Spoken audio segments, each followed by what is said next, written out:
Well, looking at the foreign rice scarcity, as traders lament, the prices of foreign-made rice has surged across major markets in Lagos State as traders lament scarcity of the highly in-demand food item. The price of foreign-made short seed particularly rose by 11%, selling for an average of 32,500 naira in March. The price of vegetable oil, beans, tomatoes, and filling of cooking gas also, they have all surged in the month of February compared to the previous month. 25 liters, for instance, of gallon of vegetable oil, which was sold for an average of 25,000 naira in the previous month, has increased by 30% to sell for an average of 32,000. So let's bring in, looking at the other hand, the 50 kilogram or bag of local short seed rice sells for an average of 25,000 compared to an initial of 30,000. So let's look at this now. Mr. Gamaliel Tanimomo is a business analyst. He joins me via the telephone now. Mr. Tanimomo, thank you for finding time to join us on Business Breakfast. Good morning. Now, of course, we've been talking about how the inflation has been rising, but of recent is the fact that the price of foreign rice is rising, gradually because we're having scarcity. Now, let me ask you, what, in your opinion, what do you think is responsible for this scarcity we're witnessing?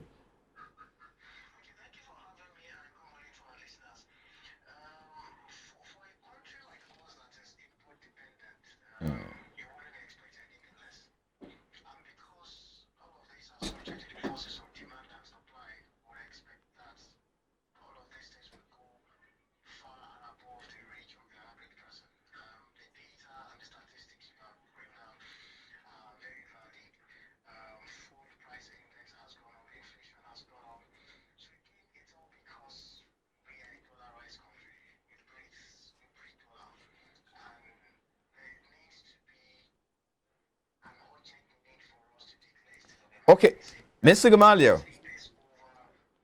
Mr. Gamaliel.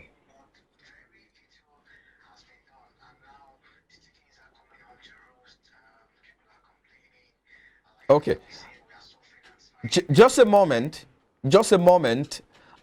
Just hold your thought there. We'll take a moment, just a short break, and we'll come back to talk about it. Please, just stay tuned.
Most people don't understand the magic of a perfect skin, the allure of a well-pampered skin.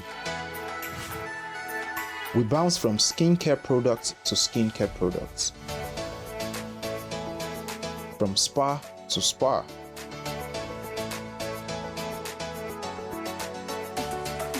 Looking for that ideal solution.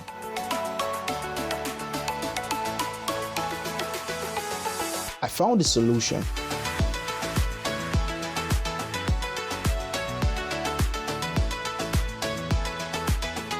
And it's Blemiville Skincare and Spa. My name is Neil, and I'm proud to be a part of the Blemiville family.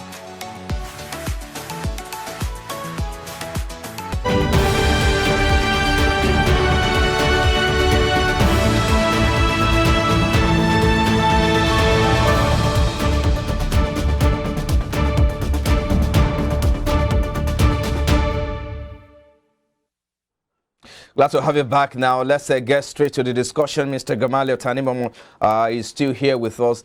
Thank you for hanging on, Mr. Gamaliel. So you were trying to talk about the fact that the country is an import-dependent nation, and that's why we cannot but have this kind of challenge at this time. So maybe you need to finish your thought there. Again, I wonder why we import everything up to toothpicks. And until we change the basics, these narratives will continue. I wonder why, despite the fact that we have 4 refineries, they are suboptimal in their production, and then the government is not doing anything. We keep saying subsidy, subsidy, and one government says I will eradicate subsidy and remove it, and then the new one is paying more than that. And of course, who bears the brunt? This is the consumers. People are living from hand to mouth. It's bad. But again, I wonder what the new Economic Council advisor, Dr. Louis Salami, is doing. She was recently appointed by the government or by the president. The question is, what advice is he giving to the president? Or perhaps is the president taking to advise? I mean, we should not be in this state. We need to get our act right only if we want to. If we stop being import dependent, things will normalize. It will not happen overnight, but it will normalize. Yeah. Now, particularly if you see rice, it's a common food that everyone consumes on a daily basis. So what do you think will be the impact of this scarcity? Now, a lot of people want to buy, traders want to buy, but they can't even find this particular commodity to buy. And so what impact will this have on the economy in the meantime? Well, I mean, this is another capitalism. We have more people, lesser people profiting from the chaos. And, Nigeria, a lot of people profit from the chaos in the country. I'm not sure Bakaliki rice is even available. That is to even know if they are there in the first place. So the next thing is people jump on the next available food, which is beans. And now beans is not even available again. People go for yam and all of that. So it just tells you that we are sliding into multi-dimensional poverty. And because the government has not provided a cushioning effect, what can be done? It is sad. It is sad. Now, Gabala, you talk about the fact that the nation is independent, it's a consuming nation, and we've been depending on importation, all right, to also augment the shortage that we have here. But again, let's also look a bit or do an assessment of government's initiative in the area of rice production and all of that. If you remember or recall, the CBN, of course, with the permission of the government to initiate some programs around paddy rice and production of rice in the northern states, some of the northern states. One will, of course, wonder that, of course, should be able to address some of the challenges that may come. So do you think that has changed anything? So candidly, without being a pessimist, that scheme was doomed to fail from the start. Because if all we saw on TV was real, why are we experiencing this crisis? I mean, rumors have it that a lot of those things were brought in, shipped in, just because the president is coming, we want to save face and all of that. And of course, after that, because again, it's common sense. Economics is not rocket science. If we have such facilities in the country, why are we still importing rice? Or are we saying that the importation of rice is for some exclusive few? Who are these few? Who is backing them up? I mean, the question is what's happening to our borders? Why are we not opening our borders? So again, a lot of questions, too many questions, but I guess it's the president that's going to answer some of these questions. But if you remember again, let me also add up to that question. If you remember again, sometime in 2020, the government shut the border between that 2020 and 2020. The government shut the border really to promote locally produce rice here and stop importation. And that's because they want to promote local farmers so that we can promote our own local produce as well. Again, are you saying that has not make a difference in the way that the government or the country is going about in addressing the shortage in that particular commodity? I do not think so. That has not achieved much. Okay, so you shut the borders and there's rising insecurity. You shut the borders and people are being bandits to harvest. You shut the borders and farmlands are deserted. I mean, you can't be speaking from both sides of the mouth. You shut the borders, yes, things are to come into the country. Who is allowing all those things? We all know that despite the border was shut, things still find their way to the country. And the borders could be shut down south, but down north, the border is open. So who is fooling who? Again, it is when two elephants fight, it is the grass that suffers. It is the average Nigerians like you and I, or like people listening to me that bear the brunt. I mean, it's sad. It's sad. It's sad. Okay, let's look at Nigeria is a country of over 200 million people, and that's a big market. Let's look at the potential in this country. Of course, now we're having scarcity of rice, particularly foreign rice, which is called, the small short seed rice.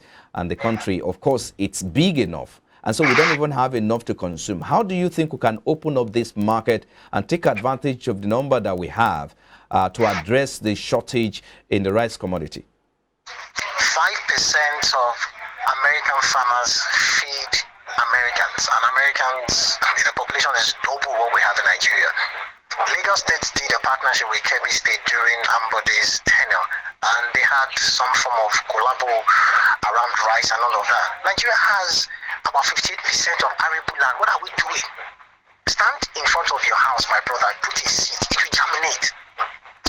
But it is because all the governors go cap to Abuja every month to go and collect FAC. Let us stop FAC a little bit.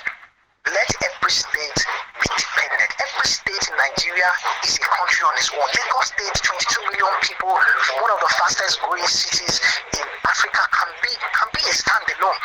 But I'm sorry, our governors, they're not thinking. I'm sorry. Or maybe they're not thinking more. Everybody just waits for FAC. Let us look inward. And I don't think there's anything like local content. It's just a semantics. It's just, I personally just think it's just for the news, local content. Lawmakers still bringing cars, drive foreign cars. Where is innocent? Go and patronize innocent. I mean, but now the recent governor of Anambra State has said innocent is his official car. Let everybody follow suit. The president traveled around the country, around the world for health facilities. How will our health sector develop? ASU has been on strike. It is only for any public university or private university. That's why. So the system is chaotic. There's no glimmer of hope. But again, we don't have a country to call ours. Sadly, we can only keeping up. Now, talk about this state that you mentioned, that the state should stop depending on the central government for fat allocation and all of that. And some people will say these states are not as viable as we think, because if they are viable in the first place, of course, they won't be waiting for bailout funds from the central government in the first place. How viable do you think these states are? Let me interrupt you. Let me interrupt your thoughts. These states are viable. Why will Kano State say that they are destroying money coins because it's causing problems for them? And yet you will collect VAT from a state that is trying. It just doesn't make common sense. We are preaching religion. This is not the same religion that Dubai is preaching. Everybody went to Dubai Expo 2022. I heard that in 1979, they came to Lagos to come and ask for funds. And then the question is, can anything good come out of a desert? If a desert can have such amazing things, what's happening to Yankari Games Reserve? What's happening to Olumoro? What's happening to all these story centers? But then when we want to do tourism, we go to Ghana, we go to Rwanda. Every state is viable. Every state has.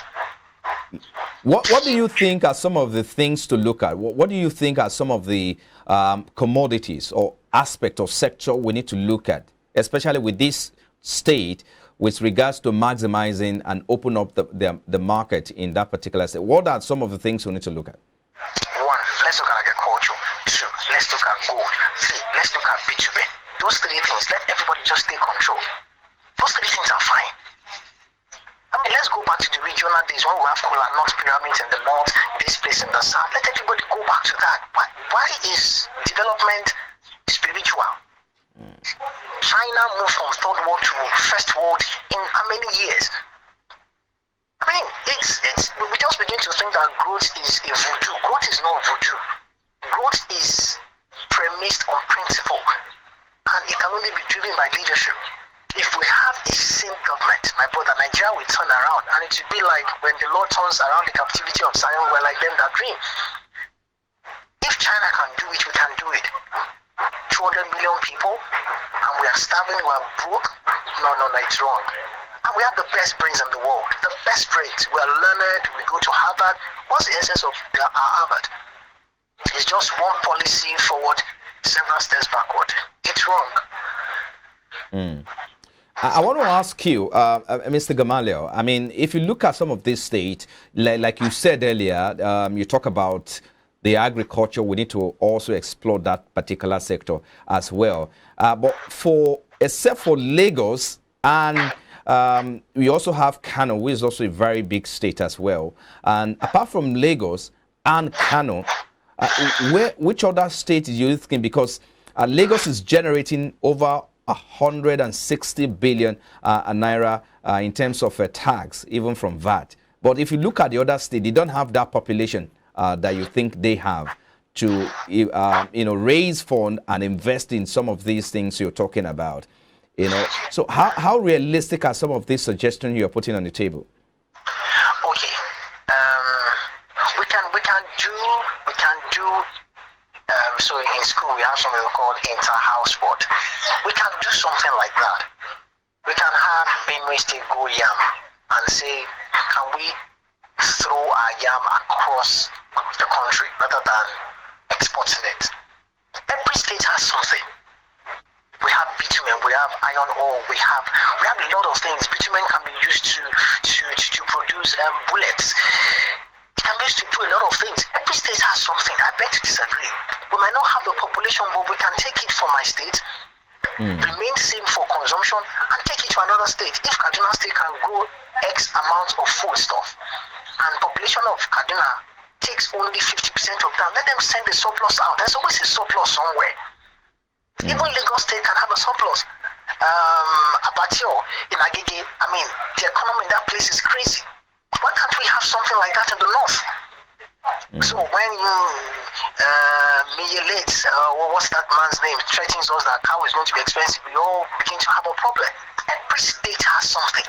Every state, no matter how little. I know we don't have the numbers, but hey, we can. If agriculture is the only thing we can work on, and it is mechanized farming, we can do a lot. We can, but it's because oil has become more of a curse than a blessing to us. That's why we're waiting for oil. That's why we're waiting for oil. So what are we doing with after? Have we even maximized after? Now, let me come in. Do we have? I mean, a lot of people have thrown up discussions why we need to shift from looking at the northern state, because it will look like apart from Abakaliki, Ebonyi State now, Abakaliki in Ebonyi State that is also producing rice. Most of the bulk of the consumption or the production, and it comes from the northern state as well. Some people have thrown argument that it is time for the southwest or some state aside the northern state to start looking in the way of to augment the shortage that we have in the country at the moment. So do you buy into that conversation? I do. Ogun State can become the basket food for the southwest state. Ogun State alone. So, I mean, like your Bible say, let everybody answer the name of his parents or the name of his father. Ogun State alone. But it's because all the industries are in Ogun State and they are giving us company income tax. That is why the government is not that is why we are not looking inwards and we're not being proactive about solutions. It's because there's a cluster of industries on the Shagamu Express corridor that gives me company income tax, and I'm fine. Ogun State alone can give me food for Southwest. So let everybody bear the name of their father. Ogun State alone can give me food from tomatoes to yam to rice. Ogun State alone, we're currently doing something with some investors, and we can tell you authoritatively that the topography of a certain area of Ogun State can give one of the finest rice. But again, when you throw all these things, it's politics, it's the bureaucracy. Ogun State alone can feed the entire Southwest. Lagos, Ogun, Ondo, Ogun State alone. So if we take every state and make them the hub, the go-to place, I think we'll become better as a country. Gamaliel, let's look at this. If you look at rice, yes, it's common, but it will seem nobody can do without eating rice. If you talk about party every weekend in Lagos, of course, there's almost 1,001 parties or events going on in Lagos, of course, and the major food there is rice for them, jollof rice, or as you have it, fried rice. And so this is something, of course, a lot of people cannot do without. Do we have alternative to this particular commodity rice? Well, sadly, we don't have rice. It's either rice or rice. It's either rice or rice. We can't do beans. You can't go to parties and they'll be serving beans. You just be looking at it suspiciously. You can't go to a party and they'll be serving yam, no matter how. Again, but let us begin to promote all the locally grown rice, Abakaliki rice, the famous Ofada rice from Abeokuta. Where are all these rice?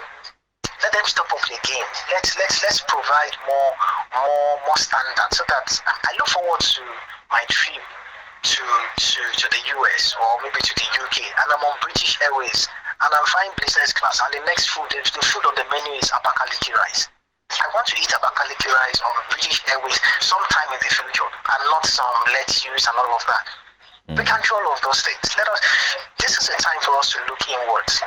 Let us not make local content semantics or a marketing jargon. No, let us drill down.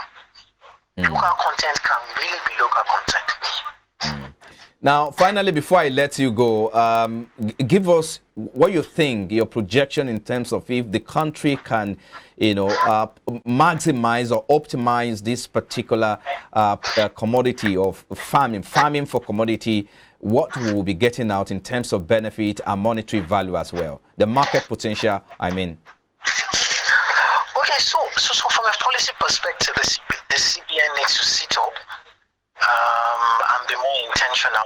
There needs to be a cohesion between policies, and not you're doing one on one hand and you are doing 10. So you are in -9 already. So there needs to be a cohesion and aggregation of both monetary policies and physical policies.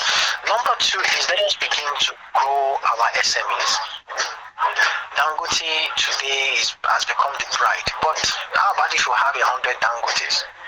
So I know that CBN did 100 for 100. Where are those companies? What are they doing? What is the criteria for bringing those things? And then, of course, Mr. President should take the bull by the horn. Dr. Doi Salami should give us policies. Yes, election is next year, but we can still do a lot. Because government is a continuum. Whatever crises or issues this government is, will be inherited by the next government.